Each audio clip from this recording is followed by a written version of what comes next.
Bonjour à tous, on se retrouve pour la deuxième partie. Alors je sais pas comment je vais intituler ces deux vidéos finalement, mais bon bah c'est les jeux qui rentrent dans ma collection. Voilà, sur janvier, puisque comme je disais dans la première partie, j'ai vendu pas mal de jeux en fin d'année. Des jeux qui me parlaient plus, avec lesquels j'ai jamais connecté aussi finalement. Voilà, il y en a certains.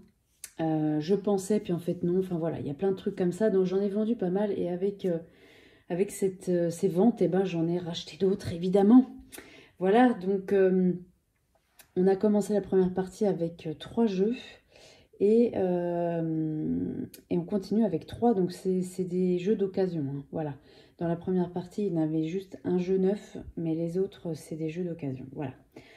Alors, le prochain que j'ai envie de vous montrer, c'est celui-ci, le tarot de Marseille Waite, d'Emmanuel Iger. Alors, Emmanuel Iger, moi, j'adore tout ce qu'elle fait. Je trouve que c'est, comment dire,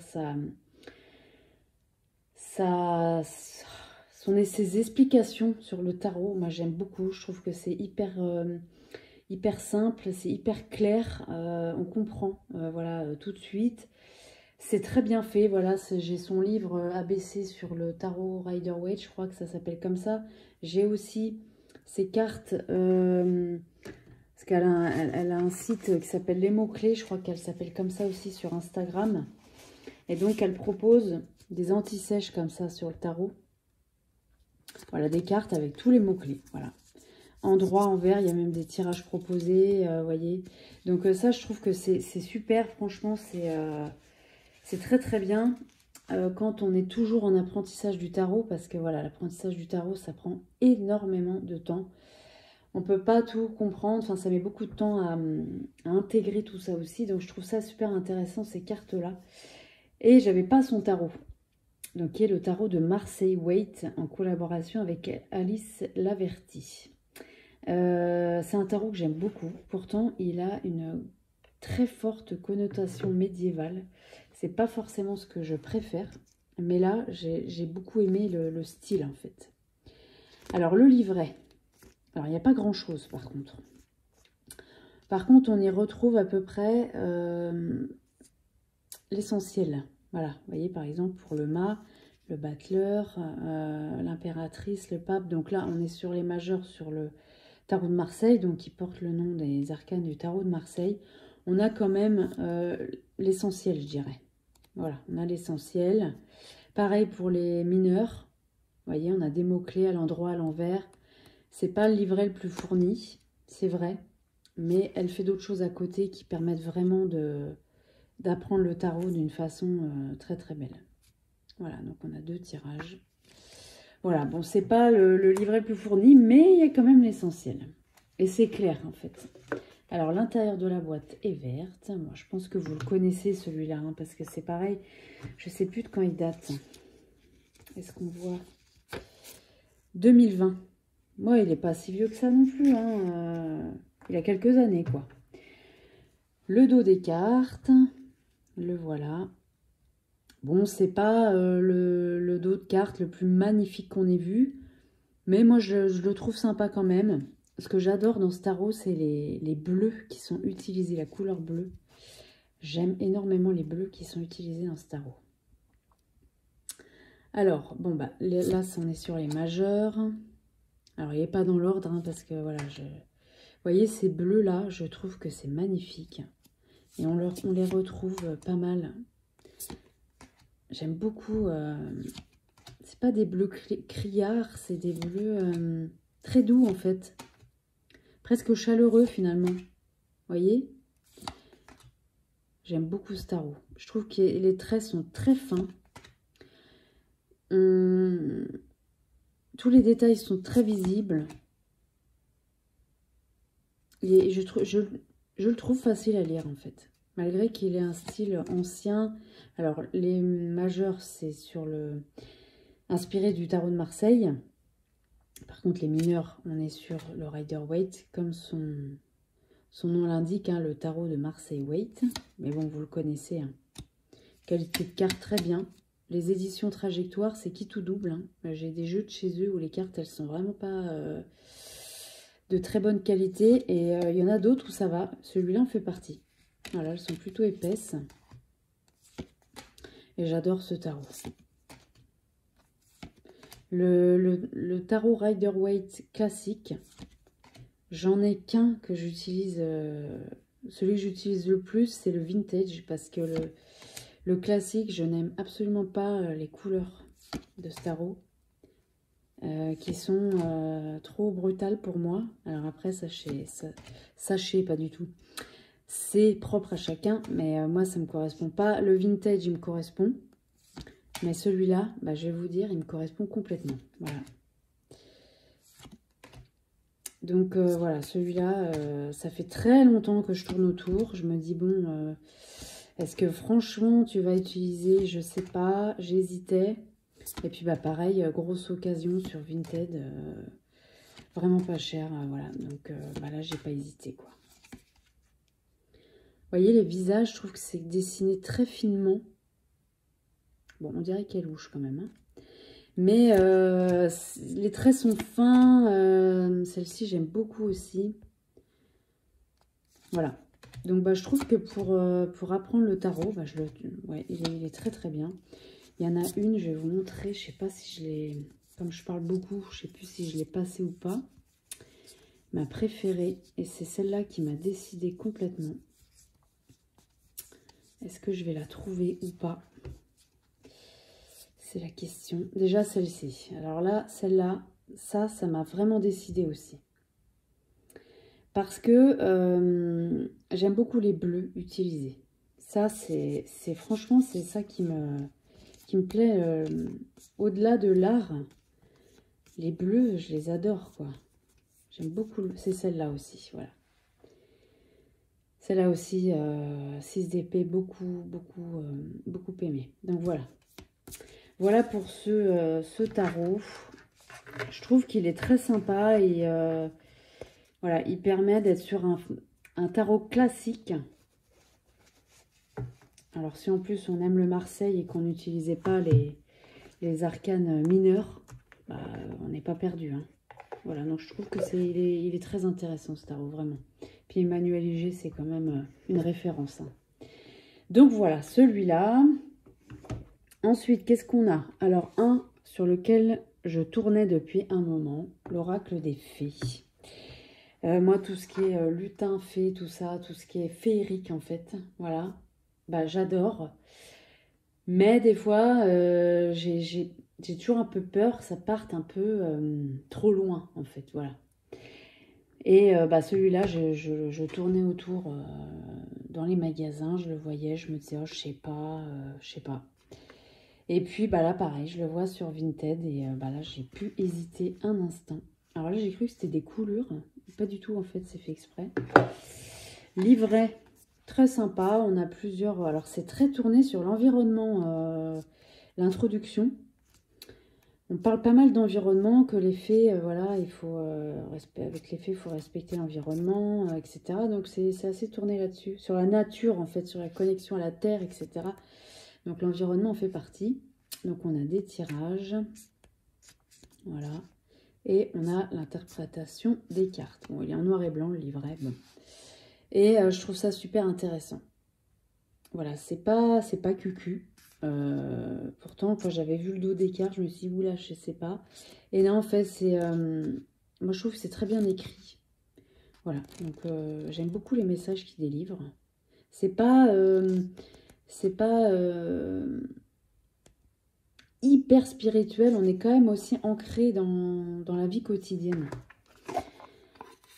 La boîte, je ne vous ai pas montré. Voilà, l'intérieur, pareil, hein. Je sais pas, ça fait un peu bizarre, ça, les couleurs, là. Bon. Les cartes, le dos. Alors, le dos, bah, on est sur des fées, quoi, hein. Voilà, donc là, c'est très, très fait, quoi, hein. Je le trouve beau, et en même temps, je trouve qu'il fait un petit peu... Bon... Je suis mitigée entre les deux, en fait. Je le trouve beau, hein, il a un petit côté cucu. Voilà, bon. Mais j'aime bien, malgré tout. Tranche neutre. Et bah, les illustrations, bah, moi, j'aime bien ce genre-là, quoi. Alors, il y a du photomontage. Il y en a que j'aime plus que d'autres. Voilà, toujours pareil. Mais globalement, je trouve qu'il est super sympa. Alors, on a un message sur la carte directement. Ça aussi, j'aime bien. Et puis, pour le coup, là, c'est bien traduit. On comprend. Et puis, c'est plein de couleurs. Celle-là, c'est ma préférée. Je la trouve magnifique. C'est très, très joli. Voilà. Donc, je ne l'ai pas vu trop passer, celui-ci, au final. Il y a des présentations sur YouTube, hein, j'en ai vu. Mais au final, je ne l'ai pas vu tellement passer après. Et voilà, moi, je trouve qu'il est super sympa. C'est pertinent, les messages, je trouve. En tout cas, ceux que j'ai vus jusqu'à maintenant. Voilà. Je trouve que c'est... si vous aimez tout ce qui est féerique, là, vous êtes servi. Hein. Vous êtes servi. Voilà, très connecté à la nature. Hein. Celle-là, elle est très jolie aussi. Voilà. Donc, grosse hésitation au départ. Et puis, bon, là, celle-là, j'aime beaucoup aussi. Quand je l'ai vue sur Vinted, j'ai pu hésiter, quoi. Je l'ai pris directement. Voilà, Vinted, c'est vrai que ça permet de faire vivre des jeux dont on ne se sert plus et qui fait le bonheur de quelqu'un d'autre. Hein. Et puis, alors il peut y avoir des surprises sur l'état du jeu, mais franchement, tous ceux que j'ai reçus, ils sont pratiquement neufs, quoi. Hein. Celui-ci, par exemple, il n'y a pas une seule trace. Il n'y a pas une seule trace de brassage, quoi. C'est les tranches, elles sont impeccables, quoi. Donc voilà, c'est vrai que c'est dommage de ne pas les faire vivre quand ça peut faire le bonheur de quelqu'un. Donc celui-ci, franchement, coup de cœur. Voilà. Alors c'est un oracle de guidance, mais sur les mois de janvier, février, ça peut aussi être sympa d'avoir des petits conseils des fées. Voilà. Le dernier. Pareil, ça fait hyper longtemps que je tourne autour et que je ne le trouvais pas à des prix raisonnables. C'est celui-ci, Connected and Free Oracle de Lorraine Aletta chez Arcana Sacra. Alors évidemment, les coffrets Arcana Sacra, ça prend beaucoup de place, voilà, c'est gros. Mais alors moi, j'adore ces coffrets-là parce que je trouve que ça fait partie de l'expérience de tirer les cartes, quoi. C'est magnifique. Et puis, j'adore les illustrations. Donc, je tourne autour depuis un moment. J'aurais pu l'acheter neuf, hein, mais j'étais jamais très sûre. Et puis là, je le trouve à un prix défiant toute concurrence sur Vinted. Et donc, je n'ai pas hésité non plus. En plus, il est dans un super état. Donc, voilà. Alors, le seul truc qui est un peu chiant dans cet oracle, et en même temps, je comprends pourquoi, c'est que les cartes ne sont pas numérotées et que pour retrouver la signification dans le livret, c'est un petit peu la croix et la bannière, voyez-vous, puisqu'on n'a pas d'ordre alphabétique non plus dans le sommaire. Donc, en fait, il faut tout bonnement faire comme ça, repérer l'illustration et puis on cherche. Néanmoins, je trouve que il a quand même vocation à nous guider. Et le fait que ce soit pas si évident que ça à trouver, j'ai un peu compris pourquoi aussi maintenant. Alors là, c'était l'époque où on avait la boîte dans la boîte. Ce qui ne nous déplaît pas, hein, franchement. Voilà, l'intérieur, vous le connaissez, soyez prêts à découvrir la merveille. Pas du tout la meilleure version de vous-même. Alors, il existe le tarot. Le tarot du même auteur qui est le Lumina Tarot que je n'ai pas. Mais alors l'oracle, ouais, ça fait très longtemps. Alors lui, il est un petit peu plus abîmé, mais enfin franchement, pratiquement rien, quoi. Hein, vous voyez, il est un petit peu accroché sur certaines cartes, mais c'est pas dramatique. Hein. Voilà le dos, tranche neutre et les illustrations. Alors il est très quand même, effectivement, spirituel, c'est vrai. Et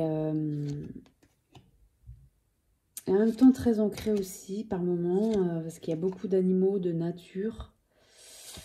Il y a des cartes qui sont plutôt épurées niveau couleur, niveau graphisme, et d'autres qui sont très chargées. Donc ça peut... Celle-ci, je l'adore, hein, je la trouve magnifique, quoi. Ça peut dérouter certains, ce que je peux comprendre. Mais moi, je trouve que ça fait une... Quand on fait un tirage, c'est super beau, quoi. Connaissance supérieure, attente, éclaircie. Vous voyez, celle-ci, elle est plutôt épurée.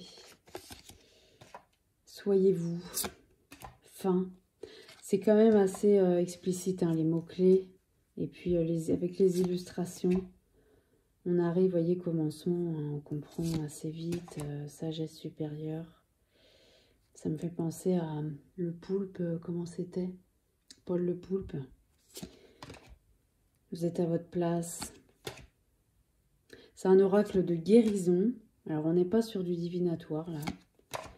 Mais si vous faites de l'énergétique, ça peut être super intéressant. Voilà, très intéressant. Travailler sur soi aussi, hyper intéressant. Il peut servir à pas mal de choses quand même.